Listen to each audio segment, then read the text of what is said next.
एक समय था जब दुनिया के महासागरों पर लकड़ी के विशाल जहाजों का शासन था। ये सिर्फ जहाज नहीं थे, बल्कि साम्राज्य का ताकत का प्रतीक थे। इनके मस्तूलों ने खोज, व्यापार और विजय की कहानियां लिखी। इनके तोपों की गड़गड़ाहट ने समुद्र को युद्ध भूमि में बदल दिया और इनके बीच लड़ी गई लड़ाइयों ने इतिहास की दिशा तय की। ये वो युग था जब ना तो इंजन थे, ना स्टील के युद्धपोत। जीत निर्भर करती थी हवा, साहस और रणनीति पर। तो स्वागत है आप सब लोगों का एज ऑफ सेल के युग में।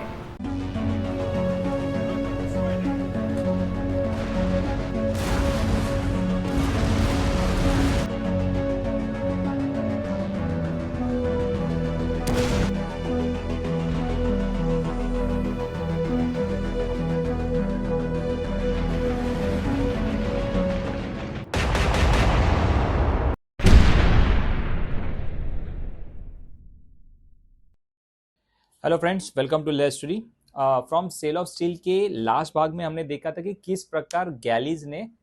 समुद्र के ऊपर राज किया था, उनके लड़ने के तरीके क्या थे। आज के इस एपिसोड में हम जानेंगे उस टाइम को जिसे एज ऑफ सेल के नाम से जाना जाता है, यानी एक ऐसे दौर को जहां पे गैलियंस ने, एक विशाल महाकाय जो गैलियंस थे, उन्होंने किस प्रकार समुद्र के ऊपर अपना वर्चस्व प्रस्थापित किया था और किस प्रकार जो समुद्र पे लड़ने वाला जो वॉरफेयर था उसको ही बदल दिया था। तो बिना किसी ज्यादा टाइम गवाए तुरंत शुरू करते और समझते एज ऑफ सेल के दौर को। अगर 15 सेंचुरी के आसपास अगर अदर साइड में देखा जाए, यानी 14 सेंचुरी तक आर्टिलरी आ चुकी थी, लेकिन आर्टिलरी यानी कैनन्स आ चुके थे, गन पाउडर आ चुकी थी, लेकिन तब के जो कैनन्स थे वो इतने रिलायबल नहीं थे। कई बार जब आप उसको फायर करते तो वो आप मतलब फायर होते नहीं तो वहीं पे एक्सप्लोड करते थे। तो धीरे धीरे इसके अंदर भी टेक्नोलॉजी काफ़ी हद तक इवॉल्व होने लगी थी। यानी जब पहले जो कैनन्स हुआ करती थी उसका जो मटेरियल था वो धीरे धीरे काफ़ी बेटर मटेरियल से बनने लगा था। न्यू ब्रॉन्ज कलर्स आने लगे थे, जिससे आर्टिलरी काफ़ी ज़्यादा रिलायबल बन चुकी थी, काफ़ी ज़्यादा एक्यूरेट बन चुकी थी और काफ़ी दूर तक आप कैनन के थ्रू फायर कर सकते थे। और इसका जो यूज़ है वो जाहिर सी बात है कि नेवी के हिसाब से भी यूज़ होने लगा था, क्योंकि पहले ही गैलीज के ऊपर उसको माउंट किया जाता था। और अब क्योंकि गैलियंस आ गए थे, यानी ज़्यादा बड़ी शिप्स आ गई थी, तो अभी उस शिप्स के ऊपर आप अधिकतम कैनन्स को रख सकते थे। यानी जितने ज़्यादा कैनन्स होंगे उतनी ज़्यादा आपकी फायर पावर शिप्स के ऊपर बढ़ेगी, उतना ज़्यादा आप सामने वाले एनिमीज के शिप्स को क्या कर सकते थे, डैमेज कर सकते थे। लेकिन जब इन कैनन्स को डेक के ऊपर रखा गया, यानी जो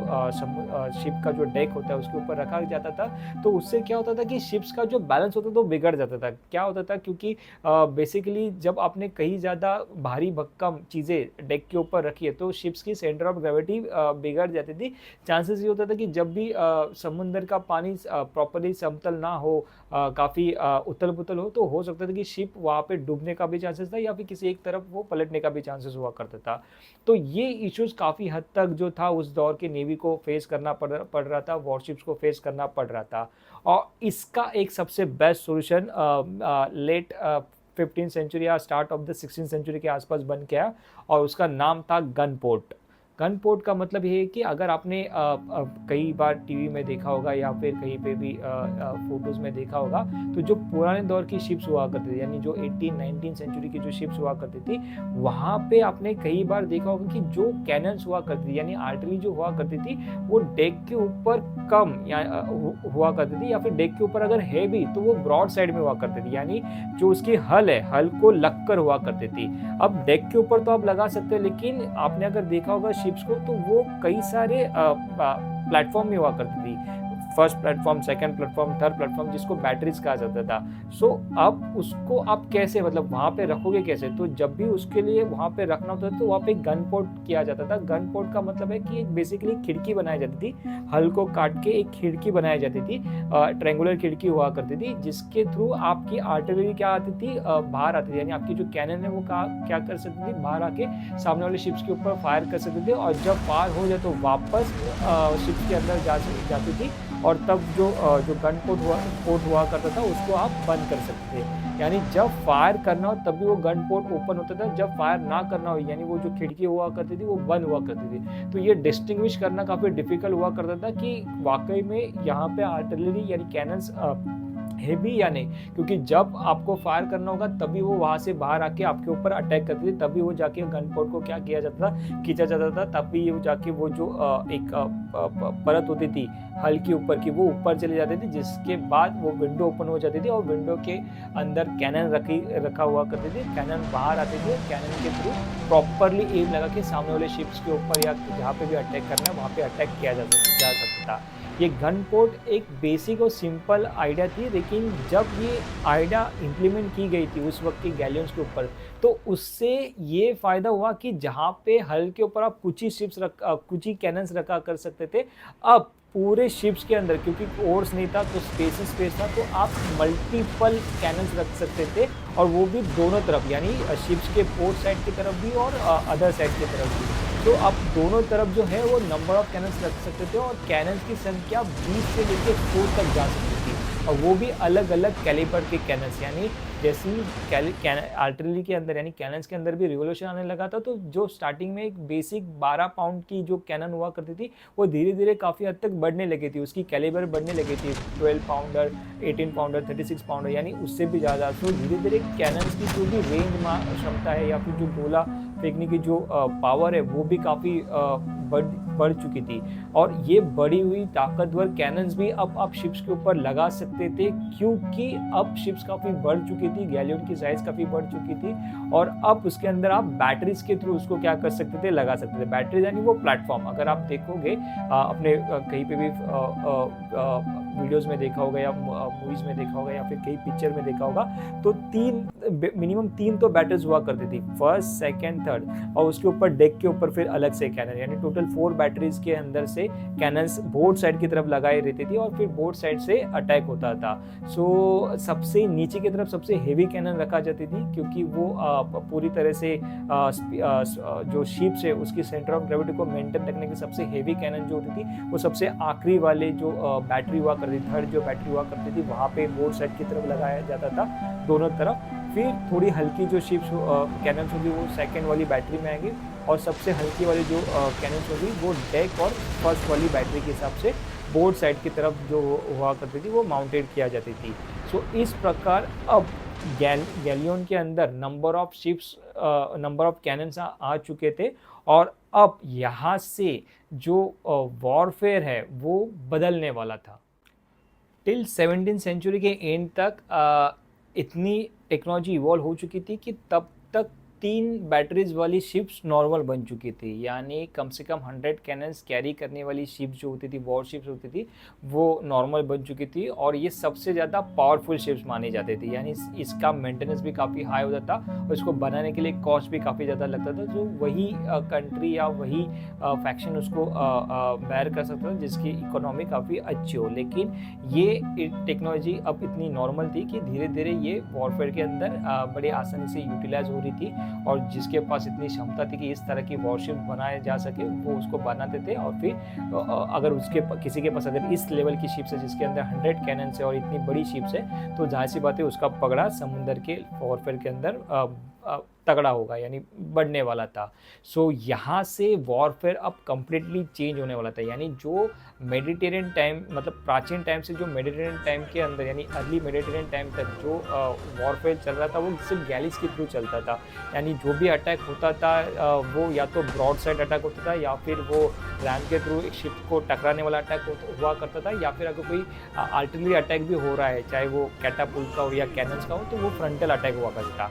अब यहाँ से नेवल वॉरफेयर कम्प्लीटली बदलने वाला था, न्यू रिवोल्यूशन आने वाला था, और ये पहली कहते हैं ना कि पहली स्टेप थी जहाँ से आने वाले वक्त के अंदर वॉरफेयर हमेशा के लिए एक अलग लेवल पे जाने वाला था। और इसकी शुरुआत होती है 17th सेंचुरी के एंड से, और धीरे धीरे अब आने वाले वक्त के अंदर अटैक्स करने के लिए शिप्स को एक दूसरे के करीब जाने की ज़रूरत नहीं थी, कोई मेली अटैक करने की ज़रूरत नहीं थी, सिर्फ फ्रंटल अटैक करने की ज़रूरत नहीं थी। अब अटैक करने के लिए यहाँ पे एक टेक्नोलॉजी यूज़ होती थी, उसको कहा जाता था लाइन ऑफ द बैटल, और अब ये न्यू नॉर्मल होने वाला था अगले 100 से 200 साल तक समुद्र के अंदर वॉरफेयर के लिए, और इसे कहा जाता था शिप ऑफ द लाइन। सो यही से दौर शुरू होता है एज ऑफ सेल का। अगर हम एज ऑफ सेल के टाइम की बात करें शिप्स के लड़ने की, तो जैसे मैंने कहा था कि लाइन ऑफ बैटल के साथ लड़ते थे। अब इसका एग्जैक्ट मतलब क्या है कि what is the line of battle, कि यहाँ पे क्या होता है ना कि अगर आपकी जो नेवी है वो नेवी बेसिकली एक या दो शिप के साथ नहीं बढ़ती थी। यहाँ पे कम से कम एक पूरा बेड़ा होता था। एक नेवी का नंबर ऑफ वॉरशिप्स का बेड़ा होता था, कम से कम 30 से 40 शिप्स होती थी, या 40 से 50 शिप्स भी हो सकती थी। और ये 40 से 50 शिप जो होती थी, यानी वॉरशिप जो होती थी, वो बेसिकली डिवाइड होती थी 3 ग्रुप के अंदर। इसका जो सबसे पहला वाला ग्रुप था वो था वैनगार्ड ग्रुप, बीच वाला ग्रुप आता है बैटल कोर ग्रुप, और लास्ट वाला ग्रुप आता है रेयर ग्रुप। सिमिलर स्ट्रक्चर होता था वो अपोजिट वाले एनिमी नेवी का भी होता था, वहाँ पे भी बिल्कुल उसी प्रकार का ही स्ट्रक्चर होता था, वैनगार्ड, बैटल कोर और लास्ट में रेयर ग्रुप। डिपेंड करता था कि किसके पास कितनी शिप है, उसके हिसाब से शिप्स क्या होती थी, एक लाइन में ट्रैवल करती थी। समझो आपकी ए साइड की जो शिप्स है वो इस लाइन में इस तरह से स्ट्रेट ट्रैवल कर रही है, तो वहीं पे आपके अगेंस्ट में जो एनिमी रहेगी उनकी शिप सेम आपसे अपोजिट डायरेक्शन में स्ट्रेट लाइन में आपको क्या करेगी, पैरेलली क्रॉस करेगी। सो यहाँ पे क्या होता था कि जो सबसे पहला वैनगार्ड ग्रुप होता था वहाँ पे सबसे ताकतवर शिप्स हुआ करती थी, यानी जो 3 डेक वाली जो शिप्स हुआ करती थी, 3 बैटरीज वाली, वो शिप्स हुआ करती थी, जहाँ पे मोर देन 80 से 90 या 100 से ज़्यादा जो कैनन्स रख सकते थे शिप्स के ऊपर, वो शिप्स वहाँ पे क्या करते थे, पहले पंक्ति में आते थे। बीच वाले पंक्ति में वो शिप्स आते थे जहाँ पे कैनन की संख्या 50 से लेके 60 के बीच में हो, और सबसे आखिर वाली जो पंक्ति होती थी वहाँ पे बेसिकली स्मॉल शिप्स हुआ करते थे। हालांकि 20 या 30 कैनन जितनी ही कैपेसिटी वाले वॉरशिप्स हुआ करते थे। सो जब भी इस प्रकार के शिप्स एक लाइन में ट्रैवल करते थे, तो सामने से भी लाइन से जब शिप्स आती थी, तो जैसे ही वो एक दूसरे को क्रॉस करती थी, तो ब्रॉड साइड अटैक होता था। यानी जब शिप्स एक दूसरे के साथ क्रॉस कर रही है, तो यहाँ पे सारे जो कैनन्स रहेंगे, इस तरफ की जो कैनन्स रहेंगे ये तो, और सामने वाली जो नेवी आएंगी उसके यहाँ इस साइड के जो कैनन्स रहेंगे, तो वो एक दूसरे के ऊपर क्या करते थे, कैनन से फायर करते थे। सो जैसे ही क्रॉस होगा तो कैनन लोड किए जाते थे, यानी गोला बारूद इसके अंदर लोड किया जाता था, और जैसे ही वो पास होते थे तो फायर स्टार्ट होती थी। तो जैसे ही फायर स्टार्ट होती थी तो क्या होता था कि धीरे धीरे वो एक दूसरे को इसी प्रकार से क्या करते थे, लाइन को क्रॉस करते थे, और इसी प्रकार वो काफ़ी घंटों तक ये लड़ाई चलती रहती थी। मे बी 4-5 घंटे से लेकर 10 से 12 घंटे तक चलती रहती, जब तक कि सामने वाली नेवी कंप्लीटली न्यूट्रलाइज ना हो। तो जो सबसे ज़्यादा ताकतवर नेवी है, या फिर जिसने ज़्यादा बेहतर मनोवर किया है, या फिर जिसकी लड़ने की कैपेसिटी, यानी जिसका कैनन्स के को फायर करने का स्पीड ज़्यादा हो, तो वो जो नेवी है वो क्या करती थी, उस बैटल के अंदर अपर हैंड उसका हुआ करता था, वो सामने वाली नेवी को कम्प्लीटली न्यूट्रलाइज कर देती थी, और फिर समुद्र के ऊपर उन्हीं का राज हुआ करता था। तो यहाँ से ये जो बैटल था ये कम्प्लीटली बदल चुका था, क्योंकि इससे पहले जो भी अटैक होते थे या नेवी के जो वॉरफेयर हुआ करते थे, उसके अंदर या तो उनको कैप्चर करने के लिए नेवी एक दूसरे के ऊपर अटैक करती थी, या तो फिर उसको सीधा फ्रंटल अटैक करती थी, यानी धक्का मार के सामने वाली शिप्स को क्रिपल कर देना हो, या फिर कोई अगर फ्रंटल अटैक आपके पास हो, आर्टिलरी कैनन अगर फ्रंट साइड ऑफ द आपके वॉरशिप्स के ऊपर हो, तो सिर्फ एक फ्रंटल अटैक हुआ करता था। लेकिन एज ऑफ द सेल के टाइम, यानी 18वीं सदी के बाद जो भी लाइन ऑफ बैटल हुआ करता था, वहाँ पे ब्रॉड साइड अटैक होता था, यानी नंबर ऑफ कैनन से किसी के ऊपर बमबारी करते थे, और जिसकी ज़्यादा बड़ी ताकतवर वॉरशिप है, वो वॉरशिप वहाँ पे क्या होती थी, जीतती थी। तो इस प्रकार यहाँ से अब बैटल पूर्ण रूप से चेंज हो चुका था। यहाँ पे अभी जिस तरह से मैंने बैटल का जो आपको एक्सप्लेन किया कि इस प्रकार से बैटल लड़ी जाती थी, तो मैंने कहा था कि बेसिकली जो नेवी का ग्रुप हुआ करता था वो 3 ग्रुप में डिवाइड होता था। सबसे स्ट्रॉन्ग जो बैटल शिप्स होती थी वो पहले ग्रुप में आती थी, फिर बैटल कोर में आती थी, फिर रेयर ग्रुप में आती थी। इसका मतलब क्या कि नंबर ऑफ कैनन जो है वो अगली पंक्ति से लेकर आखिरी पंक्ति के बीच में घटती चली जाती थी। इससे हमें ये समझ में आता है कि जैसे आज के टाइम के अंदर एक ही टाइप की शिप्स नहीं होती, जैसे कि शिप डिस्ट्रॉयर नहीं होती या फिर फ्रिगेट नहीं होती, यहाँ पे एयरक्राफ्ट कैरियर भी होती है, अलग अलग यूटिलिटी के हिसाब से अलग अलग शिप्स हुआ करती है। उसी प्रकार उस दौर के अंदर भी हर एक शिप का अपना अलग रोल हुआ करता था, इसलिए वहाँ से नेवी एक्चुअली मॉडर्न नेवी की तरफ पहला स्टेप था। सो नंबर ऑफ शिप्स अलग अलग तरीके से होती थी, उनका हर एक का अपना एक अलग रोल हुआ करता था, और उस चीज़ को समझने के लिए हम ये जानते हैं कि उस दौर में यानी 18वीं सदी से एक्चुअल में कितने टाइप्स की शिप्स वहाँ पे काम करती थी। सो बेसिकली जितनी भी शिप्स थी वो बेसिकली डिवाइड थी टोटली 4 पार्ट्स के हिसाब से, यानी 4 ग्रुप में वो डिवाइड हम उसको कर सकते हैं। Primary group, secondary group, then patrol vessels, फिर स्पेशल टाइप ऑफ वॉरशिप, और आखिर में आते थे कि जो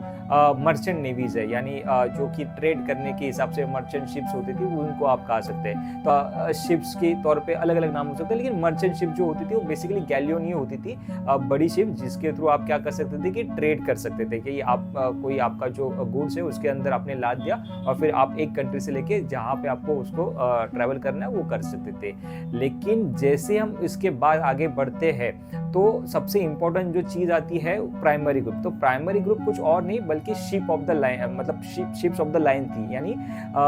लाइन में अटैक करने वाले जिन शिप्स होते थे, जो सबसे स्ट्रॉन्गेस्ट शिप्स होते थे, जहाँ पे कैनन्स की जो कैपेसिटी है वो मोर देन 80 से ज़्यादा है, तो उन शिप्स को कहा जाता था शिप ऑफ द लाइन, यानी जो लाइन बैटल्स के लिए एक्चुअल में जाने जाते हैं, जो कि एक्चुअल में उसको देखा जाए कि वो कोर है, नेवी की कोर है, यानी उसकी एक्चुअल बोलते हैं ना कि बोन है, जिसके पास शिप ऑफ द लाइन ज़्यादा है। और उसमें भी कोई ऐसी एक टाइप की शिप नहीं होती थी, अलग अलग टाइप्स की शिप्स आती थी कि 4th rated, 3rd rated, 1st rated. तो जितना ज़्यादा रेट ऊपर रहेगा उतना ज़्यादा वो बल्कि रहेगी, उतना ज़्यादा वो हैवी रहेगी, उतना ज़्यादा वो क्या कर सकती है कि अगर किसी शिप ने उसके ऊपर अटैक किया तो उतना वो मार को सहन कर सकती है और पलट के उसके ऊपर वार कर सकती है। इसका मतलब वो ज़्यादा हेवी और ज़्यादा स्ट्रेंथफुल रहेगी। सो उन्हें कहा जाता था शिप ऑफ द लाइन, और ये काफ़ी महंगी होती थी और साथ में इसको मेंटेनेंस रखना भी इतना आसान नहीं था, इसका कॉस्ट ऑफ मेंटेनेंस भी काफ़ी अच्छा आता था। सो जिन कंट्रीज के पास शिप ऑफ द लाइन यानी जो मेन बैटल कोर जो ग्रुप होता है लड़ाई का, वो सबसे ज़्यादा होगा, उनका पकड़ा हमेशा बैटल में ज़्यादा स्ट्रांग होने वाला था। उसके बाद आता है secondary type of the ships. अब secondary type of the ships के अंदर जैसे आज के दौर में कोवेट्स आते हैं, फ्रिगेट्स आते हैं, डिस्ट्रॉयर आते हैं, उस दौर में जो चीज़ थी वो थी फ्रिगेट्स इकलौता ऐसा उस टाइम में सेकेंडरी शिप्स के तौर पे उसको जाना जाता था कि जो थोड़ा ज़्यादा तेज़ चलती थी। यानी अगर आप बात देखेंगे कि अगर आप देखोगे जो मेन बैटल की शिप्स है, शिप ऑफ द लाइन से, वो क्योंकि हेवी होती थी, उसके ऊपर ज़्यादा कैनन्स होती थी, 100 से ज़्यादा कैनन्स होती थी, तो उनकी स्पीड उतनी ज़्यादा नहीं होती थी, वो मनोरेबिलिटी के अंदर भी उतने ज़्यादा तेज़ गति से मनोरेबिलिटी नहीं कर सकते। लेकिन जो secondary type of the ships होती थी उनका काम था कि तेज़ चले, तेज़ आगे बढ़ के जो दुश्मन के जो छोटे वेसल्स है उनके साथ टक्कर ले, उन्हें डुबा दे, उन्हें सिंक कर दे, और तेज़ गति के साथ दुश्मन के ऊपर अटैक करके मनोरेबिलिटी के अंदर भी वो बड़ी चालाकी वहाँ पे वो दिखा सकते थे। तो उन्हें फ्रिगेट्स कहा जाता था। तो उस दौर से फ्रिगेट्स का दौर जो है वो शुरू होता है, यानी 18वीं सदी से पहला ये वर्ड आता है जहाँ पे फ्रिगेट्स के तौर पे शिप्स को रिकॉग्नाइज किया गया था। और उसके हिसाब से अगर आप देखोगे तो 40 से 50 के आसपास जो भी कैनन्स हुआ करते थे फ्रिगेट्स के हिसाब से। सो इस प्रकार फ्रिगेट्स का क्या होता था, वहाँ पे काम होता था जो कि तेज़ होती थी, और साथ में उनका काम होता था कि जो भी छोटे वेसल्स है उनको क्या करना, सिंक करना, या फिर जितने जल्दी हो सके दुश्मन के ऊपर एक जल्द से जल्द बढ़त लेना। सो उसके बाद जो मेन शिप बीच में आती थी वो शिप ऑफ द लाइन्स आती थी, जो कि काफ़ी अपने स्ट्रेंथ के हिसाब से काम करती थी। उसके बाद जो 3rd टाइप की शिप्स आती थी वो थोड़ी स्मॉल शिप्स थी, वहाँ पे सिर्फ शिप्स के हिसाब से 20 या 30 के आसपास कैनन्स हुआ करती थी, जो कि जिसका नाम आप बोल सकते कि ब्रिग्स और स्लूप्स, ऐसे 2 टाइप की शिप्स आती थी। ये बेसिकली स्मॉल हल वाली शिप्स हुआ करती थी, ज़्यादा कैनन्स उसके अंदर नहीं होती, ज़्यादा स्पेस नहीं हुआ करता था। तो ये बेसिकली आप उसको बोल सकते कि एक पेट्रोल वेसल्स थी, आसपास की जो एरिया होती थी निगरानी रखने के लिए, उसके लिए उसको यूज़ किया जाता था, या फिर पायरेसी के अगेंस्ट में उसको यूज़ किया जाता था कि कहीं पे कोई गलत चीज़ें चल रही है तो वहाँ पर उसको रोकने के हिसाब से उसको यूज़ किया जाता था। वॉरफेयर के हिसाब से भी यूज़ होती थी, लेकिन ये इतनी ताकतवर नहीं थी कि अगर उनके सामने कोई शिप ऑफ द लाइन आया और कोई फ्रिगेट्स आए तो उनको डुबा सके, इतनी ताकतवर नहीं होती थी। लेकिन हाँ, इनका काम हुआ करता था कि बेसिकली आसपास के जितना भी आसपास का जो एरिया है लैंड से लग के जितना भी कोस्टल एरिया है वहाँ पे निगरानी रखना, इसलिए वो बड़ी हल्की हुआ करती थी, तेज़ हुआ करती थी, और ज़रूरत के हिसाब से उसके ऊपर 20 से लेकर 30 की कैनन की कैपेसिटी हुआ करती थी। सो इस प्रकार जो है हैं ये third type of the ships हुआ करती थी, जिसको पेट्रोल वेसल कहा जाता है, जिसके अंदर बेसिकली दो मेन टाइप्स की शिप्स आती थी। One is the brig, second is what the sloop. इसके अलावा एक चौथी टाइप की शिप्स भी आती थी जिसका नाम है बॉम्ब वेसल्स। सो बेसिकली ये एक तरह का सेम वैसे ही एक स्मॉल शिप्स ही थी, बट इसका काम हुआ करता था कि ये स्पेशलाइज वेसल थी। जैसे कि अगर किसी लैंड के ऊपर अटैक करना है या फिर कहीं पे कोई एक स्पेशल अटैक करना है, तो एक छोटी सी शिप के ऊपर एक मोटर लगाई जाती थी और उसके थ्रू फ्रंटल अटैक हुआ करता था। सो ये एक चौथी टाइप की जो शिप्स है वो हुआ करती थी बॉम्ब वेसल्स, जो कि एक स्मॉल शिप्स थी और तेज चलती थी ये भी, और साथ में इसका काम होता था कि कोई स्पेशल ऑपरेशन के हिसाब से उसको यूटिलाइज किया जाता था। सो उस दौर में यानी 18वीं सदी से लेके 19वीं सदी के मिड तक ये इस प्रकार 4 कैटेगरीज में शिप्स डिवाइड थी, जो कि मेन थी प्राइमरी शिप, जो कि main battle ship of the lines थी, जो काफ़ी हेवी हुआ करती थी। उसमें भी अलग अलग टाइप्स आते थे, first, secondary, third, fourth rate ships, और जैसा रेट ऑफ द शिप रहेगा उतना ज़्यादा वो हेवी और उतनी ज़्यादा वो स्लो रहेगी, लेकिन उतनी ज़्यादा स्ट्रेनफुल रहेगी against the enemy. Secondary type में सारे के सारे फ्रिगेट्स टाइप्स आते थे। फ्रिगेट्स अलग अलग हो सकते थे, नॉर्मली उसके ऊपर 40 से लेके 50 या 60 के आसपास कैनन्स हुआ करती थी। इनका काम बड़ा तेज़ होता था, तेज़ मूव करती थी, तेज़ मनोबिलिटी करती थी। एंड देन बाकी जो है वो पेट्रोल वेसल्स और स्पेशल ग्रुप की वेसल्स आते थे। तो इस प्रकार टोटली 4 बड़े कैटेगरीज के अंदर 18वीं सदी के अंदर शिप्स क्या हुआ करती थी, डिवाइडेड हुआ करती थी। अगर उस दौर की यानी 18वीं सदी की सबसे बेस्ट शिप्स को अगर देखा जाए, जो कि एक नाम आता है, वो आता है HMS विक्ट्री, जो कि इंग्लैंड की शिप थी, first rate ship of the line थी। जैसे मैंने कहा था अलग अलग रेट्स में आते थे, first rate, second rate, third rate. तो ये first rate ship of the line थी। 104 गन्स उसके ऊपर थी, काफ़ी हेवी थी, हल्के मुताबिक, और बड़ी स्ट्रेन के साथ आती थी। और इसने एक सबसे फेमस बैटल के अंदर जो था पार्टिसिपेट किया था, जो कि 19वीं सदी के स्टार्टिंग में लड़ा गया था। ईयर मैं आपको बता देता हूँ 1805। अगर आपको उस बैटल का नाम पता है तो प्लीज मुझे कमेंट बॉक्स में बताइएगा कि वो बैटल का नाम क्या है। बड़ा फेमस बैटल है, जो कि फ्रांस के अगेंस्ट में लड़ा गया था। फ्रांस के एक सबसे फेमस जनरल थे उस वक्त के, यानी उस देश के किंग थे। तो फ्रांस के अगेंस्ट में ये लड़ाई लड़ी गई थी, समंदर के अंदर थी, और इस लड़ाई के अंदर इंग्लैंड की तरफ से पार्टिसिपेट किया गया था HMS विक्ट्री ने, जो कि first rate ship of the line थी। तो आपको अगर उस बैटल का नाम पता है तो प्लीज़ मुझे कमेंट बॉक्स में उसका नाम प्लीज़ बता दीजिएगा। तो इस प्रकार जो शिप्स का दौर था, जो कि 17वीं सदी के एंड से यानी 18वीं सदी की स्टार्टिंग से बदल चुका था, इसे एज ऑफ द सेल के नाम से जाना जाता है। भले ही पूरा सेंचुरी कह सकते हैं, यानी मोर देन सेंचुरी कह सकते हैं, कि जहाँ पे इस तरह के शिप्स ने रूल किया, आई मीन जो कि वाइंड्स के ऊपर डिपेंडेंट थी, जो कि बड़ी थी, पहले के जैसे छोटी नहीं थी, बड़ी थी, और अभी सिर्फ फ्रंटल अटैक नहीं थी, एक्चुअल कैनन्स को यूटिलाइज करके ब्रॉड साइड, बड़े से बड़े ब्रॉड साइड अटैक हुआ करता था। बड़े से बड़े शिप को आप वहाँ पे क्या कर सकते थे, कुछ ही मिनटों में भी डुबाने की कैपेसिटी रख सकते थे। तो भले ही इस प्रकार वॉर शिप्स ने पूरी सदी तक, यानी एक पूरी सेंचुरी तक राज किया था, लेकिन टेक्नोलॉजी एक ऐसी चीज़ है जो कि कभी सेम नहीं रहती। अगर एज ऑफ सेल की शिप्स की बात की जाए, या इससे पहले वाली शिप्स की बात की जाए, जो कि पहले तो ओड्स के ऊपर काफ़ी डिपेंड करती थी, लेकिन यहाँ से जो थी चीज़ें थोड़ी बेटर थी, लेकिन फिर भी ये डिपेंड हुआ करती थी वाइंड्स के ऊपर, यानी विंड के ऊपर। तो यानी हवा अगर होगी तो शिप्स के लिए काफ़ी हद तक मदद होती थी। अगर हवा अगर ना हो, पूरी रूप से रुकी हो, तो कई बार तो वॉर शिप जो होती थी वो पोर्ट के अंदर ही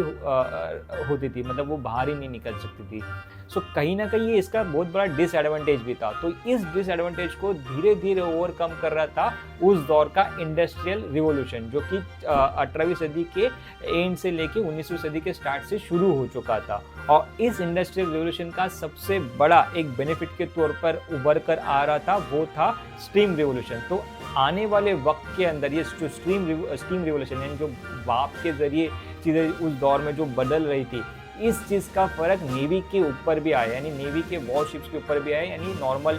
शिप्स के ऊपर भी आया, और नॉर्मल शिप से आगे होते हुए ये नेवी के वॉर शिप्स के ऊपर भी आया।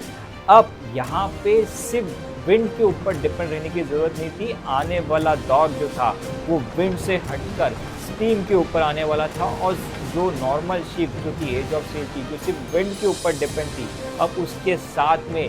विंड के साथ स्टीम के सहारे चलने वाली भी शिप्स आगे बढ़ रहे थे। और यही वो टाइम था जहाँ से एक आगे आने वाले वक्त का एक कहते हैं कि झलक दिखती है, वो झलक 18वीं सदी के एंड से लेके 19वीं सदी के स्टार्टिंग में दिखने लगी थी, जहाँ पे छोटी ही सही लेकिन स्टीम से ऑपरेट होने वाली, बड़ी तेज गति से चलने वाले और जो कि विंड के ऊपर डिपेंड ना हो, ऐसी शिप समुद्र के ऊपर आ चुकी थी। सो फ्रेंड्स, ये मेरा फर्स्ट एपिसोड था 3 एपिसोड सीरीज़ का, जिस सेल ऑफ स्टील सीरीज़ का। मैं this is my first episode जो कि एज ऑफ सेल के ऊपर था, जिसके अंदर हम वुडन वॉरशिप्स को देखा और उनके इवोल्यूशन को देखा कि किस प्रकार वो आगे जाके शिप्स जो है वो वॉरफेयर का बदलते हैं। मेरा नेक्स्ट एपिसोड होगा जो कि कम्प्लीटली इस सीरीज़ का नेक्स्ट मतलब इस एपिसोड को लग के मेरा नेक्स्ट एपिसोड होगा, जहाँ पे हम देखेंगे किस प्रकार की स्टीम इंजिन्स, आयरन आर्मर और इंडस्ट्रियल रिवोल्यूशन जो है वो नेवल वॉरफेयर को बदलते हैं। सो आई होप कि आपको ये आज का मेरा वीडियो जो है वो अच्छा लगा होगा, और अगर आपको मेरा ये वीडियो अच्छा लगा तो प्लीज़ कमेंट बॉक्स में मेंशन कर दीजिएगा कि आपको इस चीज़ के वीडियो के रिगार्डिंग क्या सबसे बेहतरीन लगा, और साथ में उस बैटल का भी नाम बता दीजिएगा जो कि मैंने थोड़ी देर के पहले आपको पूछा था कि 1805 के अंदर HMS विक्ट्री ने कौन से बैटल के अंदर पार्टिसिपेट किया था, उस बैटल का नाम भी मुझे बता दीजिएगा। सो अगर आपको मेरा वीडियो अच्छा लगा तो प्लीज़ उसे लाइक कर दीजिएगा, ज़्यादा से ज़्यादा शेयर कर दीजिएगा, और इसी प्रकार मिलिट्री हिस्ट्री के रिगार्डिंग और भी जानकारी जानने के लिए मेरे चैनल लेयर स्टोरी को सब्सक्राइब कर दीजिएगा। तब तक के लिए धन्यवाद।